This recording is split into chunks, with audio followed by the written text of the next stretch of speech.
നമസ്കാരം. കൈപ്പേശ്ശേരി ഗോവിന്ദമ്പുരി. നമുക്ക് ജീവിതത്തിനകത്ത് നമുക്കൊരു ദുരിതങ്ങൾ വരികയാണെങ്കിൽ, നമുക്കൊരു സങ്കടങ്ങൾ വരികയാണെങ്കിൽ നമുക്ക് തിരിച്ചറിയാൻ പറ്റുമോ? ദുർനിമിത്തം കൊണ്ട് ജീവിതത്തിൽ വരുന്ന അപകടങ്ങളെ, ജീവിതത്തിൽ വരുന്ന സങ്കടങ്ങളെ നമുക്ക് തിരിച്ചറിയാം. ചിന്തകൾ കൊണ്ട് ജീവിതത്തിൽ വരുന്ന അപകടങ്ങളെ നമുക്ക് തിരിച്ചറിയാം. അതെങ്ങനെയാണെന്ന് ഞാൻ പറയാം. ഏറ്റവും ആദ്യം നമ്മൾ ഭക്തിയുടെ കാര്യം തന്നെ പറയാം. ഒരു വ്യക്തിക്ക് ഒരു കുടുംബത്തില് അല്ലെങ്കിൽ കുടുംബ പരിജനങ്ങൾക്കാർക്കെങ്കിലും ക്ഷേത്രത്തിൽ പോകാൻ തോന്നുന്നില്ല, അല്ലെ ഭക്തിയില്ല, അമ്പലത്തിൽ പോകുന്നില്ല എന്ന് പറഞ്ഞാൽ ആ വ്യക്തിക്ക് ഒരു വളരെ ദുരിതങ്ങൾ മുൻപിൽ വരാനുണ്ട്. അത് അനുഭവിക്കാൻ വേണ്ടിയാണ് അവൻ ഉപാസനാ സ്ഥലങ്ങളിൽ പോകാത്ത, അനുഗ്രഹം കിട്ടുന്ന സ്ഥലങ്ങളിൽ പോകാത്ത. അവന് രക്ഷപ്പെടാനുള്ള യോഗം, അല്ലെങ്കിൽ ആ വ്യക്തിക്ക് രക്ഷപ്പെടാനുള്ള യോഗം കുറവോ അല്ലെങ്കിൽ അതിൽ ദുരിതം അനുഭവിക്കാനുള്ള യോഗമോ ഉള്ളപ്പോഴാണ് അവൻ ഈശ്വര സങ്കേതത്തിലേക്ക് എത്താതിരിക്കണം. നമ്മൾ തന്നെ കറക്റ്റായിട്ട് അമ്പലത്തിൽ പോയിക്കൊണ്ടിരുന്നത് കൃത്യമായിട്ട്, നമുക്ക് നല്ല ഭക്തിയുണ്ട്, ഒരാഴ്ചയായി എൻ്റെ തിരുമേനി പോകാൻ പറ്റണില്ല എന്ന് പറഞ്ഞാൽ ശ്രദ്ധിച്ചോളൂ. അങ്ങനെ ഒരു തോന്നൽ വന്നാൽ കൂടുതൽ പൊക്കോളൂ. അതൊരു നമുക്ക് ദുരിതം വരണമെന്നുള്ള അറിയിപ്പാണ്. നാമം ജപിക്കാൻ പറ്റണില്ല തിരുമേനി, സത്യസന്ധമായിട്ടാണ് പറഞ്ഞത്. നല്ല ജപം ഉണ്ടായിരുന്ന ആൾക്കാരാണ് പെട്ടെന്ന് അങ്ങ് ജപിക്കാൻ പറ്റാതെ വരും. അവർക്കും ഉറപ്പാണ് ഒരു ചെറിയ സങ്കടം അവർക്ക് മുൻപിൽ വരുന്നുണ്ട്. അതിൻ്റെ മുന്നറിയിപ്പാണ് അങ്ങനെയത്. അപ്പൊ ആധ്യാത്മികമായിട്ടുള്ള പരിഹാരം, ആധ്യാത്മികമായിട്ടുള്ള തടസ്സങ്ങൾ വന്നാൽ അതിൽ മുൻപിൽ നമുക്ക് വരാനുള്ള സങ്കടങ്ങളെ കാണിച്ചു തരുന്നതാണ്. ഈ കോടതിയിൽ നിന്ന് ഭഗവാന്റെ സമൻസ് വരും. ഒരു സമൻസ്, 2 സമൻസ്, 3ാമത്തെ സമൻസ്, അത് കഴിയുമ്പോൾ വാറണ്ട് അവിടെ എന്ന് പറഞ്ഞ പോലെ ഈ ദേവന്റെ കോടതിയിൽ നിന്ന് വരുന്ന സമൻസ് ഈ തടസ്സങ്ങൾ അവന്. അതുപോലെ തന്നെയാണ് നമ്മുടെ കുടുംബത്തിൽ എന്തെങ്കിലും ദുർനിമിത്തങ്ങൾ വരാനുണ്ടെങ്കിൽ, നമ്മുടെ കുടുംബത്തെ വളർത്തുമൃഗങ്ങളുടെ നാശം, വളർത്തുമൃഗങ്ങൾക്ക് വന്ന മരണം, വീഴ്ചകൾ, അതൊക്കെ നമ്മുടെ കുടുംബത്തിൽ സംഭവിക്കേണ്ട ദുരിതങ്ങളെ കാണിച്ചു തരുന്നതാണ്. അല്ലെ വരേണ്ട സാധനം മാറ്റി വരുന്നതാണ്. അപ്പോഴൊക്കെ നമ്മൾ ശ്രദ്ധിക്കണം, എന്തുകൊണ്ടാണ് എൻ്റെ കുടുംബത്തിൽ ഇത് സംഭവിച്ചത്?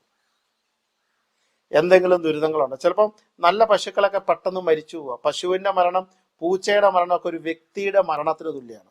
അങ്ങനെയൊക്കെ വന്നു കഴിഞ്ഞാൽ അത് എന്തുകൊണ്ട് സംഭവിച്ചു? ആധ്യാത്മികപരമായിട്ട് നമുക്ക് ദോഷങ്ങൾ വല്ലതും ഉണ്ടോ, ദുരിതങ്ങളുണ്ടോ, സങ്കടങ്ങളുണ്ടോ?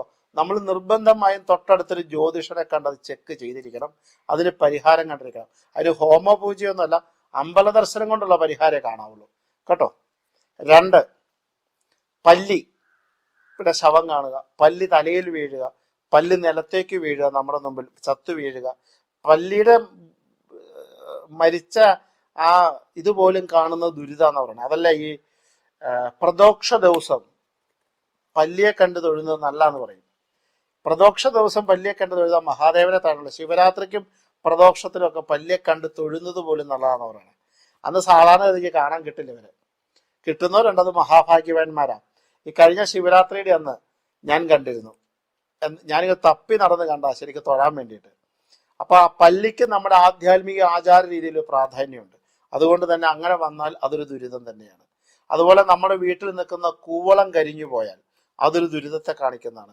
നമ്മുടെ തുളസി വെച്ചിരിക്കുന്ന തുളസിത്തറയിലെ തുളസി നശിച്ചു പോയാൽ അത് നമുക്ക് വരാനിരിക്കുന്ന ദുരിതങ്ങളാണ്.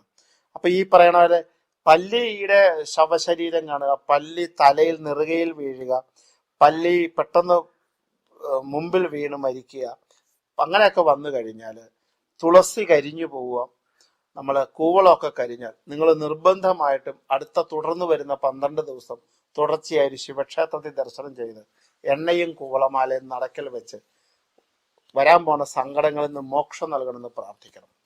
അത് നിർബന്ധമായി ചെയ്യണം.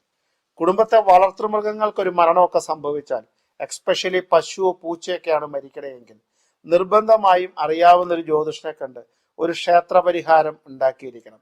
അതും നമ്മുടെ ദുരിതത്തെ നമുക്ക് കാണിക്കണാണ്. ഇതാണ് നാമജപാദികൾ നമുക്ക് മുടങ്ങിയാണ്, ക്ഷേത്ര ദർശനം മുടങ്ങിയാൽ ആ മുടങ്ങണ സമയത്ത് നമ്മൾ കൂടുതൽ ഇരട്ടിയായി ചെയ്യാൻ മനസ്സിനെ നമ്മൾ മനസ്സിലാക്കി പറഞ്ഞ് നമ്മൾ പൊയ്ക്കൊണ്ടിരിക്കുക. അത് മാത്രമേ ചെയ്യാൻ പറ്റുള്ളൂ. അതുപോലെ തന്നെ നമ്മുടെ വീടിന് പെട്ടെന്ന് ഈ മാറാല എന്ന് പറയും, ഓരോ നാട്ടിലും എന്താ പറയണെന്ന് അറിയാൻ മേല, ഈ മാറാല പോലെ ഇങ്ങനെ ഇത് കെട്ടും പെട്ടെന്ന് വീടിന്റെ പരിസരത്തൊക്കെ പടപടാന്ന് കെട്ടും. അതുപോലെ കുളവി പെട്ടെന്ന് കൂടുകൾ കൂട്ടുക, ഇതൊക്കെ ചെയ്യുന്ന ദുർനിമിത്തങ്ങളെ കാണിക്കുന്നതാണ്. ഇങ്ങനെയുള്ള ദുർനിമിത്തങ്ങളൊക്കെ വരുമ്പോഴും നമ്മൾ കുടുംബത്ത് നാമജപം കൂട്ടിക്കൊള്ളുക. വേറെ ഒന്നും ചെയ്യാനില്ല.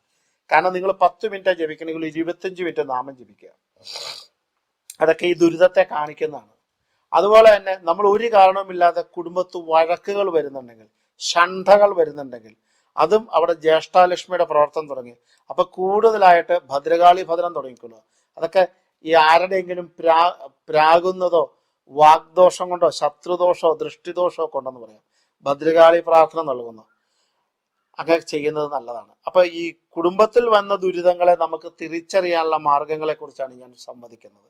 ഇങ്ങനെയുള്ള സാമാന്യേന വരുന്ന പ്രശ്നങ്ങളൊക്കെ അപ്പപ്പോൾ പരിഹാരം കണ്ടില്ലെങ്കിൽ അത് വലിയൊരു പരിഹാരം നമുക്ക് ചെയ്യേണ്ടതായി വരും. ഇത് ദുർനിമിത്തങ്ങളെ കാണിക്കുന്നത് അതിൽ നിന്ന് നമുക്ക് വരാനുണ്ടെന്ന് ഈശ്വരൻ തന്നെ നമ്മളെ കാണിച്ചു തരണം. ഇപ്പൊ ചില കുട്ടികൾക്കൊക്കെ വിവാഹം നിശ്ചയിച്ചതിന് ശേഷം മുടങ്ങും. അപ്പൊ നമ്മൾ ഭയങ്കര കരച്ചിലുള്ളതായിരിക്കും. പക്ഷെ ചിലപ്പോൾ ആ ഈശ്വരൻ ആ അത് വരാനിരിക്കുന്ന ദോഷത്തിൽ നിന്ന് രക്ഷപ്പെടുത്തുന്നതാകും. ആ പിന്നീട് വരുന്ന വിവാഹമൊക്കെ വളരെ കേമായി കണ്ടിട്ടുണ്ട് ഒരുപാട് പേർക്ക്. അപ്പൊ അതുകൊണ്ട് അങ്ങനെ പറയണ ചില നല്ല പ്രവൃത്തികളും നമുക്ക് സങ്കടമായാലും ഈശ്വരന്റെ ഇഷ്ടം എന്ന് പറഞ്ഞാൽ അവന് ഭക്തനെ നല്ലത് വരുത്തുക എന്നുള്ളതാണ്. അപ്പൊ ഭഗവാനെ അന്നേരം ദോഷിക്കുക എന്നുള്ളതല്ല. ഭഗവാന്റെ ചിന്തകൾ ഒപ്പം നമുക്ക് എത്താൻ പറ്റില്ല. ഭഗവാൻ കാണിച്ചു തരുന്ന നിമിത്തങ്ങൾ നമ്മൾ പരിപാലിച്ചുകൊണ്ട് അതിന്റെ പരിഹാരം കണ്ടുകൊണ്ട് നമ്മൾക്ക് മുന്നോട്ട് പോകുമ്പോൾ ആ വരാനിരിക്കുന്ന ദുരിതങ്ങളിൽ നിന്ന് മോക്ഷം കിട്ടി, സങ്കടത്തിൽ നിന്ന് മോചനം കിട്ടി, ഉള്ള സമാധാനത്തെ നിലനിർത്തിക്കൊണ്ടു പോകാൻ പറ്റും. അതുകൊണ്ട് തന്നെ അങ്ങനെയുള്ള കാര്യങ്ങൾ വരുമ്പോൾ ശ്രദ്ധിക്കുക. അതൊരു സൈക്കിളിൽ നിന്ന് വീണാലും, ബാത്റൂമിൽ ഒന്ന് കാല് തെന്നിയാലും, ഇറങ്ങുന്ന നടയിൽ നിന്ന് വീണാലും, ബൈക്കിനകത്ത് ഇടിക്കാനൊരു വണ്ടി വന്നാലും, ഇതൊക്കെ ഭഗവാൻ കാണിക്കുന്ന ലക്ഷണങ്ങളാക്കി പ്രാർത്ഥനയ്ക്ക് പ്രാധാന്യം കൊടുത്തോളുക, നാമജപത്തിന് പ്രാധാന്യം കൊടുത്തോളുക. ചെറിയ നിമിത്തങ്ങൾ വലിയ ദോഷത്തിലേക്കുള്ള ചൂണ്ടുവലികയായതുകൊണ്ട് ഓരോ ദുർനിമിത്തെയും വളരെ ശക്തിയുക്തമായി വീക്ഷിച്ച് ജീവിതത്തെ സുഖപ്രദമാക്കാൻ അല്ലെങ്കിൽ അതിന് മോക്ഷത്തേക്ക് എത്തിക്കാൻ അതിന് വേണ്ടായ നാമജപങ്ങളും പ്രാർത്ഥനയും കൂട്ടുകൾ, ക്ഷേത്ര ദർശനങ്ങൾ വർദ്ധിപ്പിക്കുക. ഇത് നിങ്ങൾ ഓരോ സമയത്തും ശ്രദ്ധിക്കേണ്ടത് നിങ്ങളുടെ ഭൗതികപരമായിട്ടും ആത്മീയമായിട്ടും ആരോഗ്യപരമായി നിങ്ങൾക്ക് നല്ലതാണെന്നുള്ളത് കൊണ്ട് ഇതിന്റെ കുറെ നിമിത്തങ്ങളെ കുറിച്ച് ഞാൻ പറഞ്ഞു എന്ന് മാത്രം. ശ്രദ്ധിക്കുക, കേൾക്കുക. നമസ്കാരം.